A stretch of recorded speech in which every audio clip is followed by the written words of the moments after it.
We had a mission. It was a typical mission for the most part. Just go out there, check out this place that we got a little intel on. Went out there, came back on the way back, about 800 meters out. It was they said it was either RC or command wire. At least like the intel I have heard from back there, it was at least 20 pounds of H&M. So it was enough to make me body parts, even maybe pink misted me. But my God, I was totally blindsided. I was at Walmart. The guy called me and he was, it was like the worst way to approach what had happened.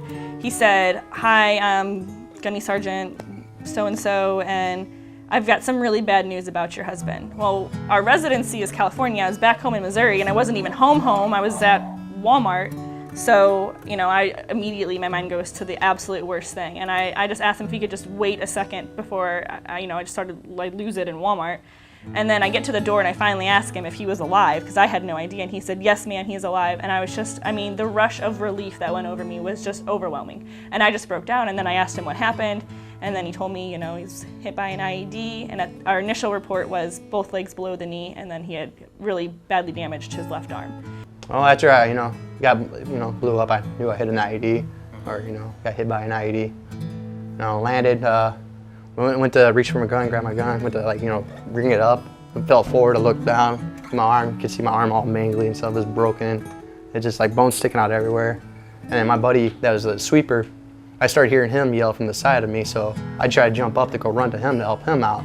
I fall back down, and I look at my legs were all just, mangled up and stuff. So the time they came there to start testing me, I was calling to my buddy just with my arm like that.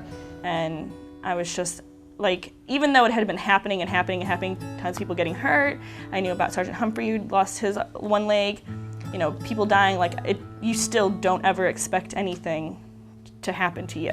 It never happens to you. And then when he kept going on about details, I was just like, oh my God, this is my whole life. I have to be a caretaker, he's always gonna depend on me. I have my son, and it was just I was just like, oh my God, what am I gonna do?